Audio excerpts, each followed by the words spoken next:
All right, hello and welcome into the QC Sports Podcast. Evan Denton alongside Joel Kellar. We are talking Iowa football. Joel, how you feeling? You know, I felt a lot worse yesterday, but today I think we're turning positive. Okay, I like that. So it was your first game on Saturday as a postgraduate. You feeling old yet? Yeah, I feel really old, and I got some tickets from friends in the student section, and yeah, I know I don't look old, but I was like, yeah, I have my degree, guys. Mm-hmm. Like, I shouldn't be here, but it was fun. It was a good time. Been there, done that. Whenever I go home to Ann Arbor to the big house, I see all these young college kids. I'm like, wow, I'm really 6 years post-graduation. I feel very, very old very quickly. But it was the first game inside Kinnick Stadium this year. Do you have a favorite part inside of Kinnick Stadium? Honestly, the environment. And I think Saturday showed it because it's Albany. Mm-hmm. Who cares? Right. Except Hawkeye fans. Exactly. They were, it was loud in there all through the first half, even in the third quarter when the Hawks were starting to pull away. But it's always just the best, and I think that's why they have the rep they do. It's loud. Sold out, 70,000 people. Being on the sideline, it's a very narrow gap between the sideline and the actual first row of fans. So if you are claustrophobic trying to get through there as a media person, you're going to hate it. But the fans are right there. I really feel like that adds to the atmosphere as a whole. Yeah. No, and they actually moved it back from... Really? I don't remember how long ago, maybe 5 or 10 years ago. Okay. They moved the fans back because it was literally on top of opposing teams on that visitor sideline, and it's nuts. And yeah, you're exactly right. It's like Purdue with basketball, right on top of it. Right on top of you. So I'm from Ann Arbor. I am biased towards the Big House being the best stadium, not only in the Midwest, but in the entire country. Where do you think Kinnick Stadium ranks in terms of the stadiums that you've been to in your life? Stadiums that I've been to, it's easy number one. Okay. But I think 5 stadiums. I think Nebraska would be number 2. Okay. Michigan State, probably number 3, and then Minnesota and Jack Trice. Jack Trice is better than Minnesota, but I'm not a big fan of it's not even a horseshoe. There's the hillsides at Iowa State. Like let's put some stands there. Okay. And then Minnesota's got that weird 5-row section. They do, yes. Yeah, and then let's fill it out. Let's get all of Minneapolis in that building. Come Joel on. Kellar, the architect. Yeah, I should have gone to school for that. I think instead. Now you're a pretty good journalist, so I think you went for the right thing. Obviously, the Big House, 110,000 people. That's going to be my number one forever and always. How can you beat that? I have gone out to the Rose Bowl a while back for when Michigan played USC in the Rose Bowl game. That's number 2. Kinnick, though, is growing on me because, like we were saying, the fans are right there. It is loud, especially for a night game at Kinnick.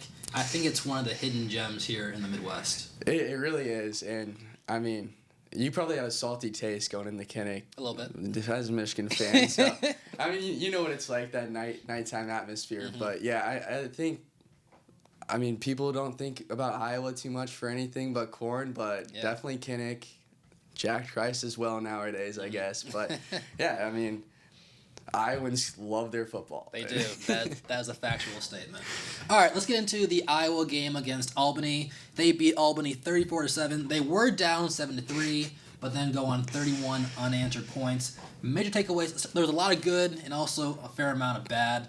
Let's start with the good. The running backs were on point. Over 300 rushing yards against Albany. Yeah, they were just unreal. And everyone's talking about Xavier Williams, who I'm sure we're going to talk a lot more about. But the favorite guy for me to watch, especially watching some of the game back on Sunday, was T.J. Washington. Yeah. He is north and south, lower in the shoulder. He was seeking out contact, and he was probably just a 10, 15-yard run away from having a really good stat line. Right. He was phenomenal. Anyone they put out there was just getting a hole, and that's the offensive line right there. Mm-hmm. They're going to work. Absolutely. Yeah. Between Bo Stevens, you got Logan Jones. Those two are dynamic on the offensive line. The first guy you said, Xavier Williams, a redshirt freshman, his first ever game playing for the Hawkeyes, 11 carries for 122 yards on the score. He was absolutely dynamic. Yeah, all spring we're hearing about Jazz, Moulton, and Nathan McNeil was the new name in the building. Yeah. But Xavier Williams, he's next up. He was finding the holes well. He's a patient runner, is what I noticed. And when he finds that hole, he is flying through it. I mean, if he was just had a little bit more speed on that one down the away sideline, that would have been a nice little touchdown.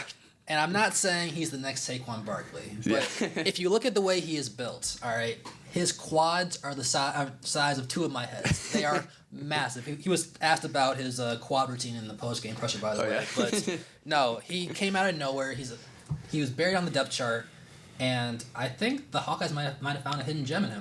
I think they did, and I mean, everyone thought it was going to be Moulton or even Jazz. Jazz just kind of shoved down the depth chart because of him, because of Xavier.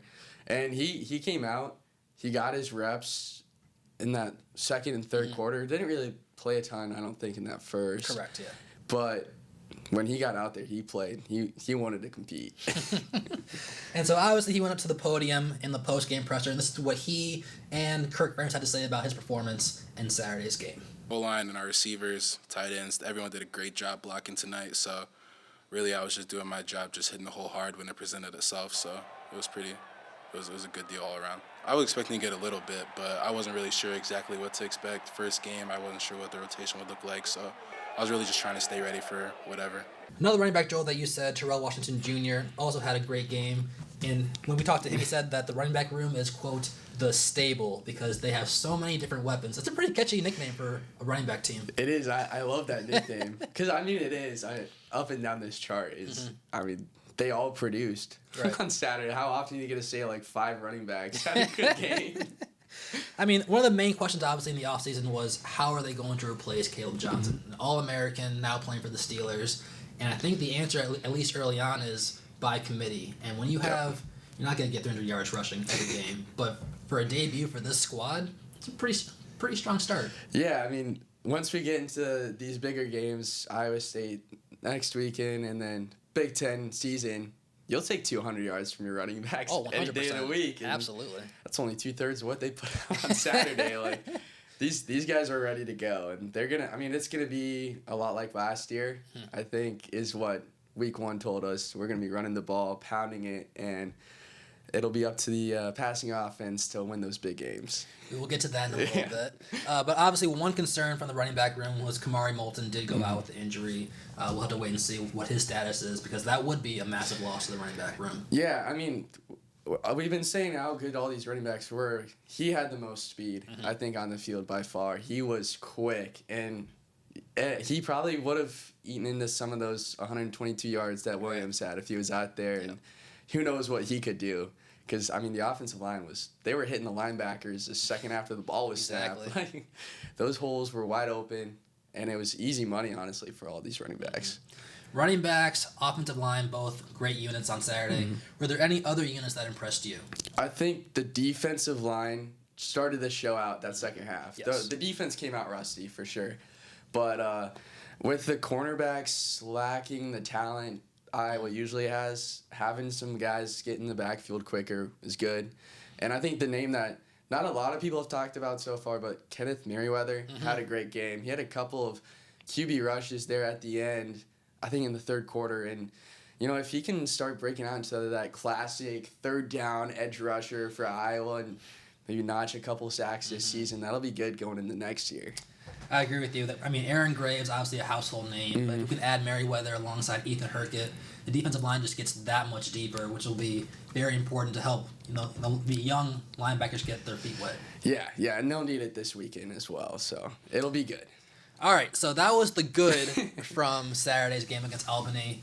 Let's go to the bad, if you will. Mark Gronowski, his debut as Iowa's starting quarterback, left a lot to be desired. 8 of 15 for, this is not a joke, 40 yards passing for the entire game. The longest completion was 13 yards, so the other 7 made up 27 yards. Joel, how you feeling? Not great. It's very similar vibes to 2 years ago. Not quite game 1 with Cade McNamara, but it was after that Iowa State game. It was just like, oh, we were hyped up all year. We got our guy in the portal, and it's like, Gronowski's, it's game 1. You don't want to put too much weight on it, but this is not a good feeling. This is not what we were told, especially with all these wide receivers that show all this talent. This is a good group. It's underrated for sure. Right. and they just like never get the chance to show it. There was one throw in particular. It was a bootleg out to Gronowski's right in the first half, and he had Sam Phillips wide open in the end zone, and he short arms it by about 7 or 8 yards, and you could just hear Kinnick Stadium go, what is going on? So that was a bit concerning. But his throw in the third quarter, I believe, to Jacob Gill down the sideline on an out pattern, one of the best throws I've seen in a while. So that gave me some kind of promise. Okay, there is potential here. Yeah, the third quarter was definitely better, and it really hurt on that first drive when he made that bootleg throw because their first drive of the season looked phenomenal. They were taking what the defense was giving them, dinking and doinking down the field, and it seemed like they were always third and manageable, easy drive, and I think that killed all the momentum that first half, and everyone's I feel like been talking about the 6 for 7 that Gronowski ended with, and yeah, that's fine. It's good momentum, I guess, going into next week.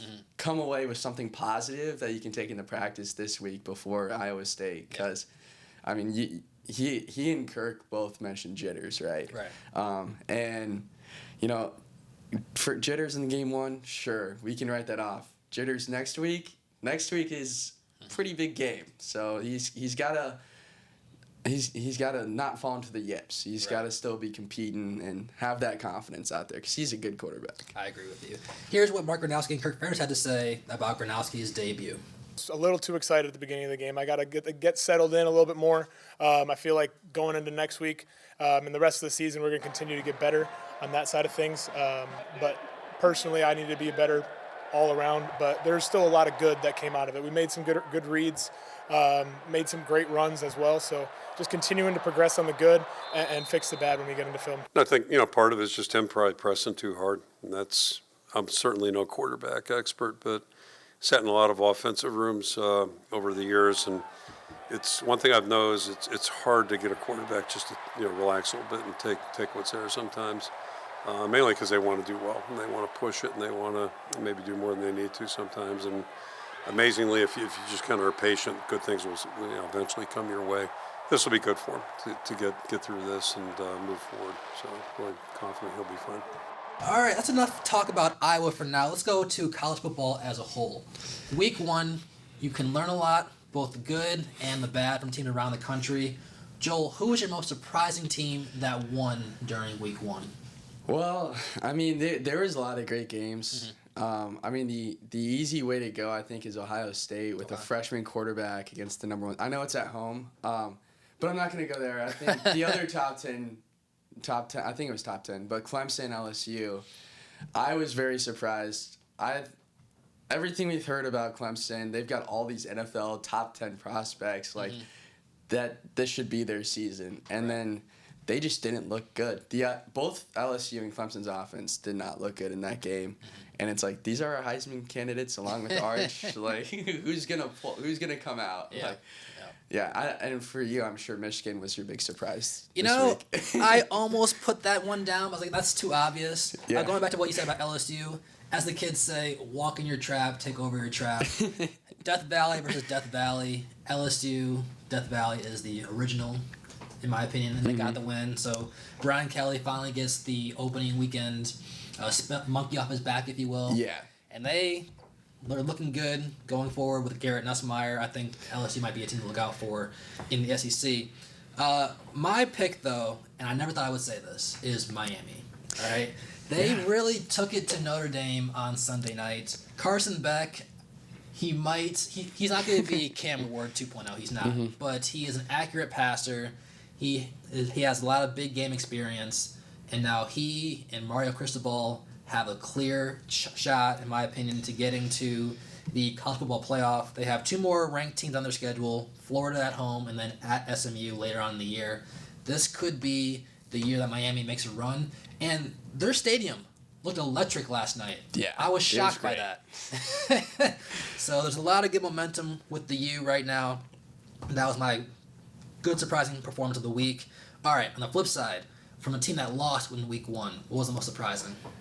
I mean, there is a couple of bad losses, but I think I don't know. I'd have to go with Texas. Okay. I mean, you're coming in as the number 1 team. You have a Manning at quarterback.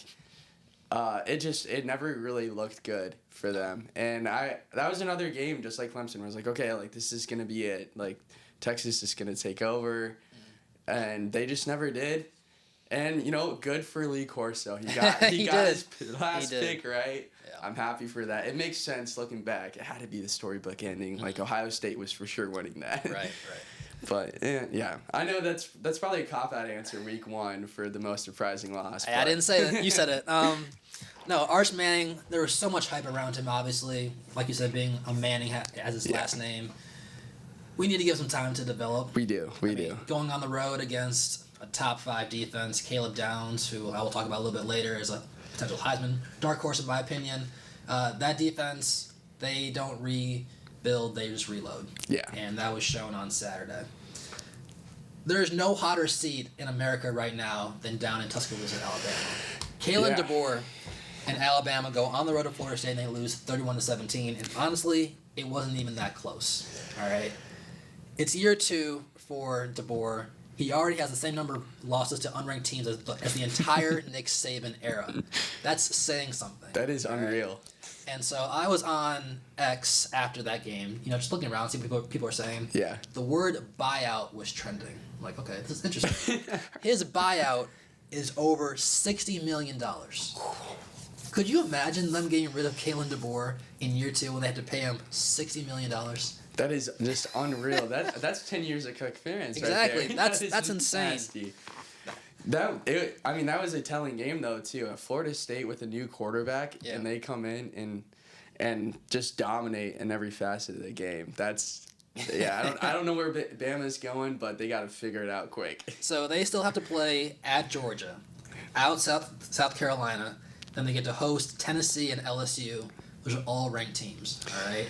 From what we saw last year, if you get 3 losses, you're not in the playoff. You're done. So what you're saying is, in order for Bama to make the playoff, they need to go at least 3-1 in those 4 games. That's asking a lot. Yeah, I don't see it after week 1. Yeah. Of course, things can change, but man, they need to get Ryan Williams the ball more for sure. They got to find him in the end zone. Yes. All right. Obviously, football is one of the greatest team sports, but we do talk about the individual a lot. The Heisman Trophy. All right. After week 1, who has caught your interest in terms of being the leader for the Heisman Trophy? Yeah, I mean, Nussmeier's an easy take. He won the big game this week in the competition of Heisman quarterbacks, too. So he's an easy one. Lenore Sellers, he's, I feel like, just been outside of those first 4 names all season long, or all off season. And I think he showed out in that week 1 game.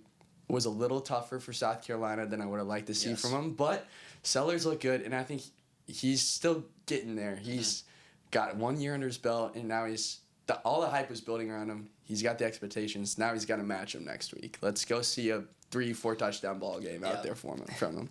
That was the number 1 name on my list, actually, Lenore Sellers. So there we go. I like how you think. I kind of alluded to it earlier, and as a Michigan supporter, this is hard for me to say.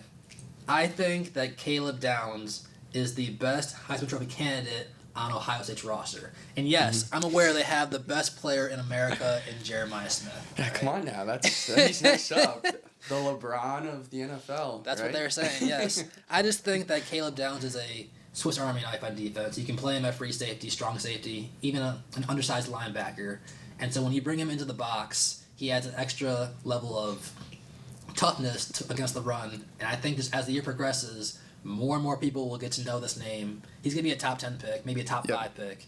But I wouldn't be surprised if Caleb Downs is at least invited to New York for the Heisman Trophy finalists. Yeah, this would be the year, too, to throw someone in on defense. No quarterbacks really looking like they're going to run away with it. Jeremiah Smith and Ryan Williams going to need a lot of help from their own quarterbacks to get up in that conversation. So give Downs a couple defensive touchdowns.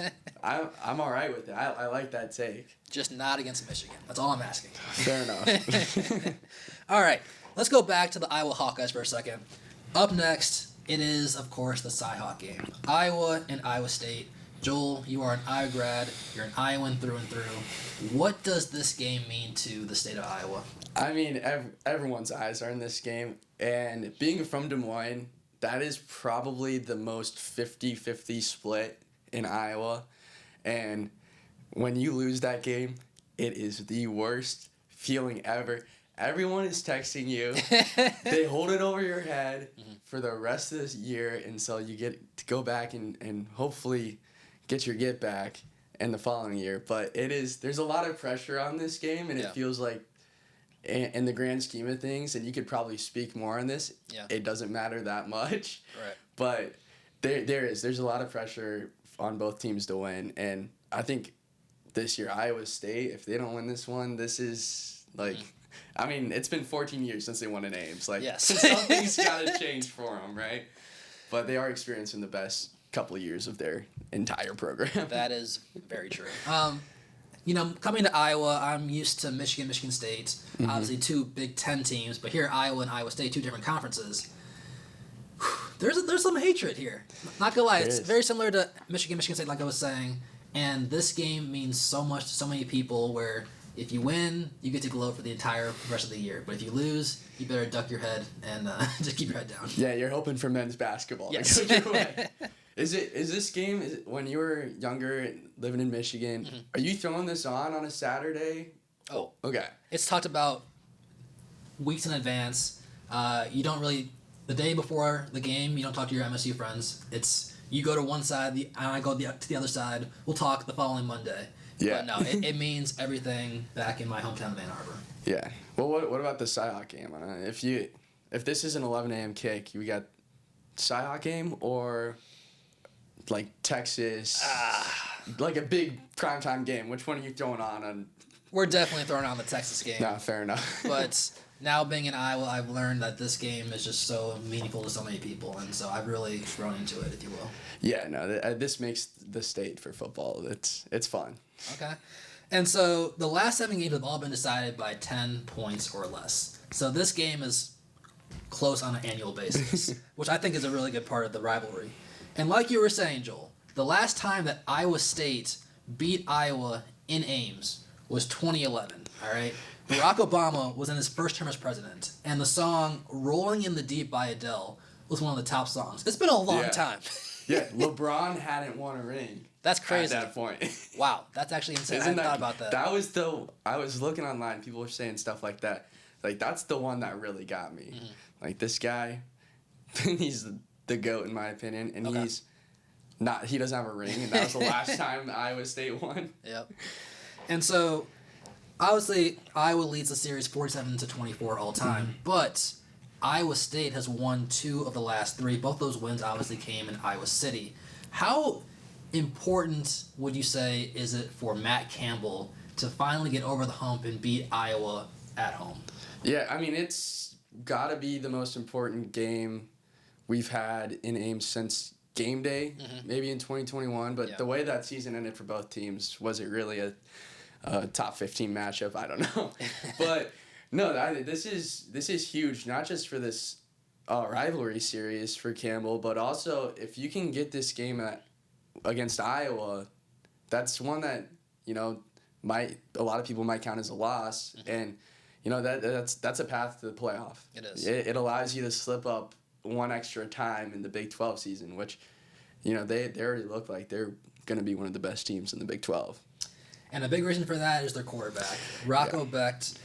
He is quite the player. I mean, both between throwing the ball down the field and with his legs. What kind of problems does he give to this Iowa defense? Yeah, I mean, this has got to be the number one focus for Iowa going into this game. He looked really good against Kansas State in that weather conditions. And the reason why his line isn't as good as it is all these drops by receiver. Like, there's a lot that were right here. Yeah. Maybe it's a little high, a little low.